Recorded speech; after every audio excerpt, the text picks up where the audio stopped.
Have you ever wondered why some people just can't stand being around you? Okay, maybe that sounds a bit strong, but let's be honest. We all have those habits that secretly make people roll their eyes the moment we walk into a room. I know I do. Today I'm going to talk about the terrible habits that make people view you negatively. Yes, I mean you. And guess what? I've been guilty of many of these behaviors myself. So if you're brave enough to keep going, let's dive in. It's going to be controversial, brutally honest, and a lot of fun. Ready to find out if you've unknowingly been the worst? Let's go. 1. Gossiping. Let's talk about gossip. Everyone does it, right? Don't lie, I see you shaking your head. Whether it's gossiping at work or commenting on someone's latest love drama, it seems harmless. And let's be real, who doesn't want to be in the loop? It feels like we're wired that way. But here's the harsh truth. When you're the one spreading gossip, guess what others think? If they're talking behind so-and-so's back, what are they saying about me when I'm not around? Yep, gossip creates a cycle of distrust. I learned this the hard way. I thought gossiping was a way to bond. Like if I shared the latest news, people would see me as funny and friendly. But you know what really happened? I realized that people avoided deeper conversations with me. They kept everything superficial because they didn't trust me. I became the person who knew all the secrets but had no real friends. Ouch, right? And there's more. When you're always talking about others, you're avoiding dealing with your own problems. It's like a weird distraction from your own issues. The more I focused on what others were doing wrong, the less I paid attention to what I needed to improve in my own life. Gossip not only harms your relationships, but it's also toxic for you. It feeds insecurity and negativity. Instead of lifting others up, you're subtly bringing them down, and in the process, bringing yourself down too. I realized that if I wanted genuine connections with people, I had to stop using gossip as a way to connect. So if you're out there gossiping thinking it's innocent fun, let me warn you, it's not. People notice, remember, and definitely start to distance themselves. Trust me, I've been there. And guess what? There's way more power in stopping gossip than in spreading stories. The next time someone tries to pull you into the latest drama, try saying, "No, I'm good." And watch how much more respect you start to gain. Because in the end, we all have our own mess to clean up. Let's stop focusing on others. 2. Being passive-aggressive. Passive-aggressive behavior. The art of not saying what you really want but expecting people to understand anyway. You know what I mean. The classic "I'm fine" with that frown that says anything but. Or when someone asks you to do something, and you reply, "Sure, whatever." But inside you're seething. We've all been there, and it's like a strange version of an emotional war. I used to think being passive-aggressive was a smart way to avoid conflict. Like, why argue when you can drop hints and make the other person feel bad for not getting it? Right? Wrong. I learned the hard way that people don't read minds. And if they do, they're purposely ignoring those signals. I was actually a pro at passive-aggressive messages. Someone would cancel plans, and instead of saying, "Hey, that sucked," I'd send a "must be nice to be so busy." Or if a friend did something that annoyed me, I'd stay silent, hoping they'd magically understand why I was upset. And you know what happened? Nobody got it. I just looked dramatic and immature. Here's the problem with passive-aggressive behavior. It's like an emotional game. You think you're avoiding the issue, but you're really just throwing your frustration at people without giving them a chance to resolve it. It's exhausting for you and everyone around you, and the worst part is that it makes people see you as complicated, manipulative, or just childish. No one wants to deal with someone who can't express their true feelings. Being passive-aggressive is really just fear of being vulnerable, plain and simple. We think we're protecting ourselves from conflicts, but what we're actually doing is sabotaging our relationships. Instead of saying, "Hey, that hurt me," or "I'm upset because," we play these mind games, hoping others will figure it out on their own. And here's the hard truth. It's not their job to guess your feelings. It's your responsibility to communicate them. I remember the day I realized this. I was in a big fight with a friend, and I kept throwing out passive-aggressive hints, waiting for him to get my point. Instead, he looked at me and said, "If you can't tell me what's really wrong, I can't help you." That hit me hard. I wasn't being strong or clever by holding back my feelings. I was being cowardly. Since then, I make it a point to say what's on my mind. Crazy, right? And guess what? At first it's scary, but then it feels amazing. When you stop playing those emotional games and start having real conversations, things get better. People respect honesty, even when it's tough to hear. And most importantly, you respect yourself for not hiding behind passive-aggressive behaviors. So, the next time you're tempted to send a sarcastic message or give someone the silent treatment, ask yourself, do you want to keep avoiding the problem, or do you want to grow and face it head on? Trust me, life gets a lot easier when you stop expecting people to guess your emotions and just say what you're feeling. And who knows, maybe they'll surprise you and actually solve the problem. Amazing, right? 3. Never taking the blame. Let's talk about something common, not taking the blame. You know the type. Nothing is ever their fault. Missed a deadline? Oh, the internet went down. Failed a test? The teacher doesn't like me. I've been there and done that. I was great at making excuses. And let's be honest, it feels good to shake off the blame. Blaming other things makes us feel less, well, guilty. It's like a mental excuse to get off the hook. But here's the truth. When you're always passing the blame to others, you're basically saying, I can't control my life. And people start to see you as someone who's irresponsible, immature, and honestly, a bit messy. Let me share an example from my own life. In school, I was known for not doing my homework, but I always had an excuse ready. The printer broke, or I had too much homework in other subjects, and my favorite, I didn't know it was due today. One day, a teacher called me in and said, every time you make an excuse, you're missing a chance to improve. You'll never progress if you don't own up to your mistakes. Wow, that hit me hard. Because you see, excuses feel safe. They protect us from criticism and from feeling like a failure. But you know what they also do? They trap us in a cycle of mediocrity. When you don't take the blame, you miss the chance to change. If everything is always someone else's fault, how are you going to improve? Spoiler alert, you won't. I realized that my constant excuses weren't protecting me, they were holding me back. Every time I blamed something or someone, I was avoiding the truth that maybe I hadn't put in enough effort. Maybe I could have done better. And guess what? That's not a bad thing. Real growth comes when you say, yes, I messed up and I'm going to learn from this. Taking the blame is freeing. When you accept your mistakes, you can actually do something to fix them. I remember the first time I owned up to a mistake at work. I missed a deadline, and instead of giving my usual list of excuses, I just said, I didn't manage my time well. I'll do better next time. And you know what happened? My boss didn't freak out and nobody fired me. In fact, they respected me more for owning my mistake. I learned that people don't expect you to be perfect. They just want you to be honest and responsible. But I get it. Taking the blame feels terrible in the moment. Nobody likes to feel incompetent. But over time, it makes a big difference. When you stop making excuses, people trust you more. And you start trusting yourself more too. And honestly, isn't it much better to admit your mistakes than to live in constant fear of being found out? Plus, let's face it, life gets a lot simpler when you stop making excuses. You don't have to rack your brain to remember the last excuse you gave. Just face the mistake, learn from it, and move on. So next time you're tempted to blame the dog, the weather, or the universe for your mistake, try this. Admit it. At first it's scary, but trust me, in the end, it feels way better. And who knows, people might even start to respect you for it. Crazy thought, right? Now go on and start taking responsibility. Your future self will thank you. 4. Lack of basic hygiene. Okay, folks, it's time to talk about the topic everyone avoids, or maybe the smell everyone avoids. Yes, we're talking about basic hygiene. I know this is one of those things we shouldn't even need to discuss, but clearly, we do. You'd think after all this time in civilization, everyone would know how to use soap and water, but apparently some haven't learned. Let's be real.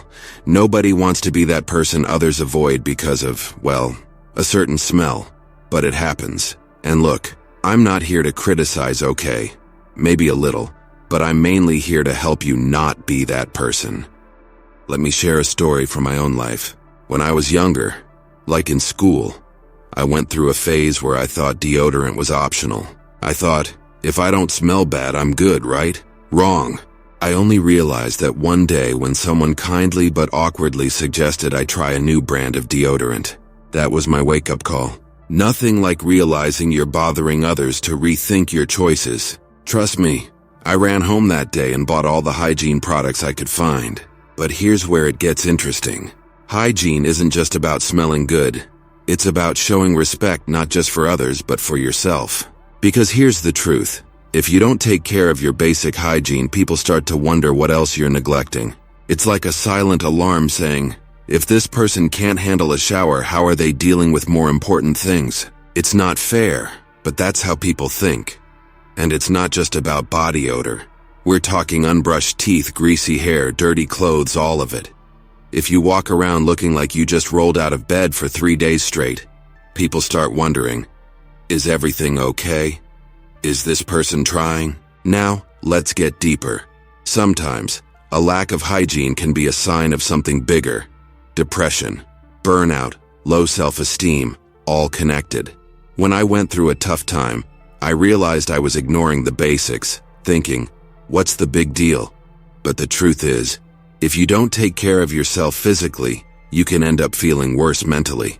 There was a time when I was so overwhelmed with work and stress that self-care took a back seat. I skipped showers, wore the same clothes day after day, and hoped no one would notice. But guess what? People noticed. It wasn't until a friend pulled me aside and said, "Are you okay? You seem different lately," that I realized how out of control things had gotten. That wake-up call made me see that neglecting hygiene was a sign of something bigger. I wasn't taking care of my mental health either. Hygiene isn't just about appearance or smell. It's a form of self-respect. It's the first step in showing the world and yourself that you value yourself. When you ignore the basics, it's like you're telling yourself, I don't deserve the effort. And that can lead to deeper feelings of insecurity. But here's the good news. Doing simple things like brushing your teeth or washing your hair can give you that boost you need to start feeling better overall. It's strange how something so small can have such a big impact on your mind. So yes, I get it. Some days it feels like taking a shower is climbing a mountain. But trust me, after you do it, you feel renewed. And of course, the people around you will thank you. It's a win for everyone. And let's be honest, there's nothing more satisfying than that fresh and clean feeling when you step out of the shower. So do yourself and others a favor. Wash up, put on deodorant, brush your teeth, and head out feeling like the champ you are. Remember, taking care of your hygiene isn't just about pleasing others, it's about taking care of you. So if you're wondering whether you should take a shower today, here's the answer. Go for it. You'll feel so much better. Complaining too much. Let's be honest. We all know that one person who complains about everything. They could be on a paradise beach with a drink in hand and would still find something to criticize. Oh, it's too hot, or this sand is too sandy. You know this type of person, right? And here's the thing. If you're thinking, wait, I don't know anyone like that. Uh-oh, maybe that person is you. But hang on. We've all been there at some point, me included. There was a time, especially when I was stressed, when I complained all the time. And it wasn't even about big things. I would show up at work saying, why is it so cold in here? Or, why is the coffee so bad? It felt like I couldn't stop. But then one day, a friend bluntly said to me, you know you complain more than anyone else I know, right? That hit me. I didn't even realize how negative I had become. Let's be real, complaining too much is exhausting, both for you and for those around you. It's like negativity is contagious. When you only talk about what's wrong, people start to see you as a heavy presence. So even worse, they start to avoid you. Trust me, when people see you coming and their first instinct is to hide to avoid more complaints, that's not a good sign. Here's where it gets uncomfortable. Complaining feels good in the moment, like venting your frustrations. But the truth is, constant complaining isn't harmless. It creates a cycle where you only focus on what's wrong, and that's all you start to see. It's like training your mind to ignore the good things around you. And if you're always bringing that negativity, people start to think, If they're always dissatisfied, maybe the problem is them. The deeper issue is that constant complaining often hides something bigger. When I was in my complaining phase, it wasn't really about the bad coffee or the cold office. It was about feeling overwhelmed, stressed, and out of control in my life. Complaining was a way to relieve pressure, but it wasn't helping. In fact, it was just dragging me down more. I was amplifying the problems instead of looking for solutions. I realized that when I focused on complaining, I wasn't solving anything. I was just spreading the problem. And nobody wants to hear a scratched record of negativity. So I started doing something different. Whenever I felt the urge to complain, I would pause and ask myself, what can I do about this? If I couldn't solve it, I would let it go. If I could, I stopped complaining and took action. At first it was hard, but over time, I noticed a big change in how people reacted to me and how I felt. Here's the point. Life will always challenge you. Things will go wrong from time to time. That's normal, but only focusing on what's wrong prevents you from seeing what's right. It blocks gratitude, and gratitude is the opposite of complaining. The more you practice being grateful, the less you feel the need to complain. And guess what? You start attracting more good things. People want to be around you because you lift them up instead of dragging them down. So if you realize you're complaining about everything, from the weather to the Wi-Fi, maybe it's time to stop and ask yourself, am I really trying to solve this, or am I just stuck in the habit of complaining? Because let's be honest, complaining all the time isn't cool, and it definitely doesn't help anyone. The next time you're about to voice a complaint, try changing it up. Find something, anything to be grateful for. You'll be surprised at how much better you feel, and trust me, the people around you will appreciate it too. Remember, complaining might seem like the easy route, but finding the silver lining is the real power. If you've made it this far, it's a sign you're committed to being a better person. Comment, I choose to be responsible for my actions. Take the first step, and let's embark on this journey of transformation together. Become a member of the channel. 6. Now, let's talk about a habit that's more common than you might think. Always being late.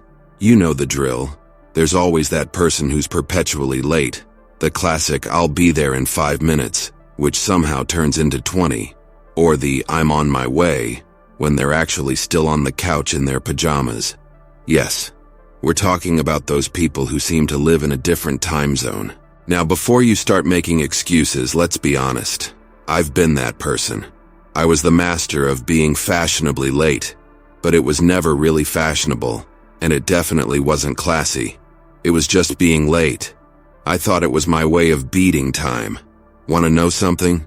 It wasn't cool at all. It was just inconsiderate.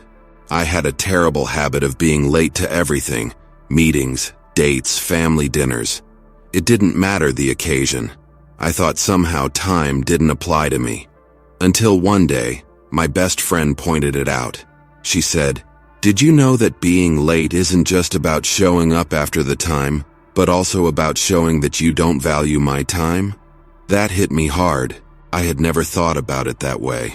I was so wrapped up in my own time management mess that I didn't realize how disrespectful it was to others. And let's be real, constant lateness isn't just a quirky trait. It's a huge red flag to people. It says, my time is more important than yours. Whether it's in a job interview, a dinner with friends, or a simple meeting, if you're always late, people start to see you as unreliable, disorganized, and, yes, somewhat disrespectful. And here's a tough truth. Being late often hides deeper issues. For some, it's a lack of respect, but for others it's a way to avoid commitments or face something. Sometimes we're late because deep down we don't want to be there. We think that if we show up late enough, maybe people will think we're busy. But what this really does is leave others questioning our responsibility and interest. I had to confront this uncomfortable truth. I wasn't just late because I didn't know how to manage my time. I was late because I was avoiding dealing with certain situations. I realized I was using lateness as a barrier, an excuse to not be fully present. When I understood this, I started working on my time management and being more honest about why I was avoiding certain things. Being chronically late isn't just a bad habit. It's a sign of deeper issues like a lack of organization, self-respect, and consideration for others. When you're late, you're not just messing up your own schedule. You're showing others that you don't value their time or effort. And that's something hard to fix. But it's worth it. I started setting reminders, planning things further in advance, and even arriving early to places to make up for my past lateness. It wasn't easy, but it made a big difference. People started to trust me more, and I felt better about myself. I was no longer the person who was always late. I was someone others could rely on. So here's the challenge. If you're the one who's always late in your group, it's time to improve. Start small. Set your clock ahead by 5 minutes, choose your outfit the night before, or simply leave home earlier. Watch how your relationships and reputation improve. Because let's be honest, being punctual isn't just about respect.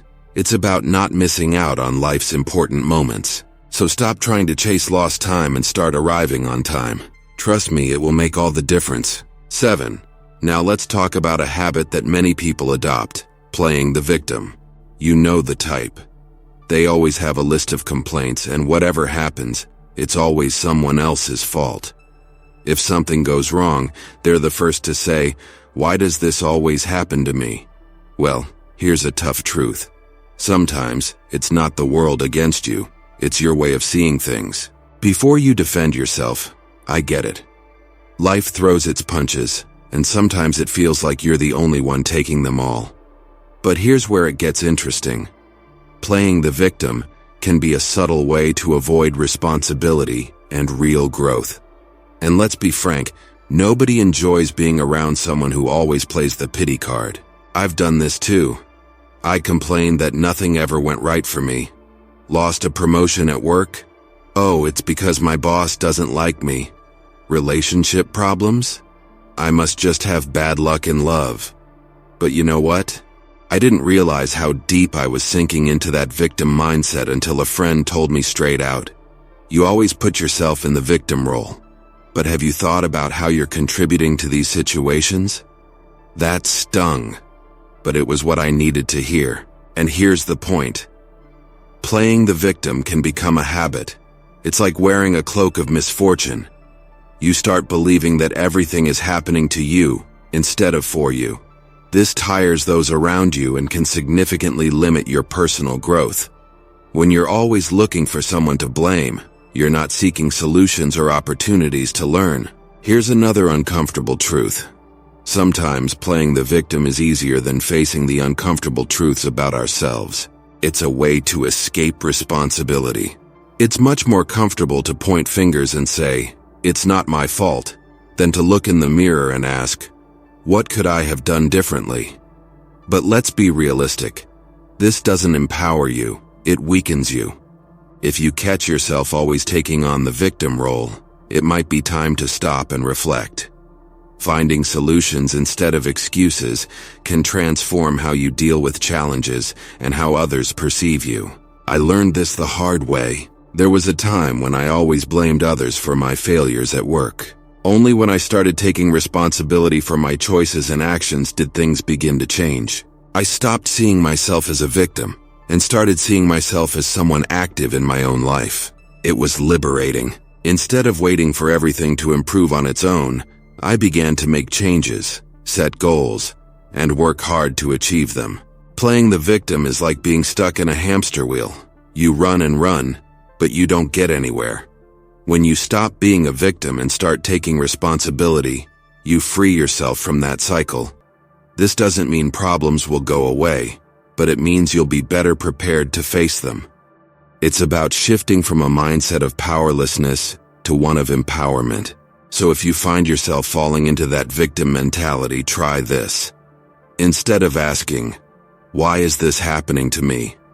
ask, "What can I do to change this?" Give yourself the power to be the main character in your story. It's much more rewarding than being the victim.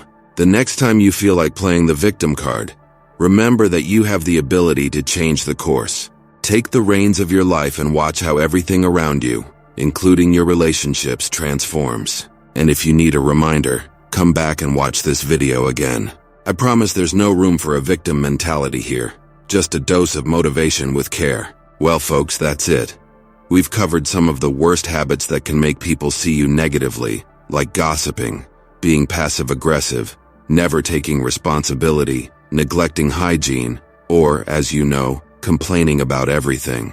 And if you identified with any of these habits, don't worry. The good news is that we can all change. Life is too short to be stuck in patterns that don't help us or those around us. Now, I'm not saying you need to be perfect, far from it, but a little self-awareness makes a big difference. Small changes can have a huge impact on your relationships, your confidence, and how you present yourself to the world. And let's be honest, nobody ever complained about being around someone who is honest, responsible, and smells good, right? So here's the challenge. Think of one habit you can change this week. Maybe it's admitting a mistake, managing your negativity, or simply taking a shower earlier. Small steps, people. Small. Thank you for sticking with me until the end.